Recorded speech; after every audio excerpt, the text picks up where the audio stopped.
Magandang araw mga kaibigan. Magkapet pandasal muna po tayo. Ito po si Father Nono. Mga kaibigan, nung nakaraang linggo po ay ipinagdiwang natin ang Ascension Sunday, ang pag-akyat ni Jesus sa langit.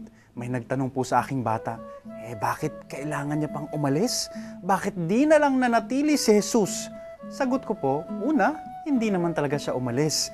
Kasama pa rin natin siya, subalit sa ibang anyo at hugis nga lang. Subalit pangalawa, kailangan iwan kumbaga tayo ni Jesus para matuto naman tayong tumayo sa sarili nating mga paa. May sikat pong kwento sa isang bayan sa Poland. Pagkatapos daw ng World War II, karamihan siyempre ng mga gusali ay sira-sira, wasak na wasak. Kaya't sa pamumuno ng kanilang mayor, nagkaisa ang mga tao na magtulungan sa pagsasaayos ng mga nasira. Natuklasan nila ngayon na kahit ang maganda nilang simbahan ay nasalanta rin at lalo silang nanghina nang makita na ang malaking krus sa gitna nito ay sira-sira din. Putol ang mga kamay at paa, may butas sa tagiliran at tadtad ng bala ang buong katawan ni Jesus. Palitan natin para maganda ang ating pagsamba at pagdasal, sabi ng mamamayan.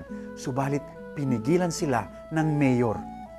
Huwag anyang palitan upang sa tuwing magdarasal tayo ay makikita natin ang walang kamay na si Jesus at maaalala natin, tayo ang kanyang mga kamay na handang kumalinga sa nangangailangan, ang kanyang mga paa na naghahanap sa mga nawawala, ang kanyang katawan na magsisilbing pagkain sa nagugutom.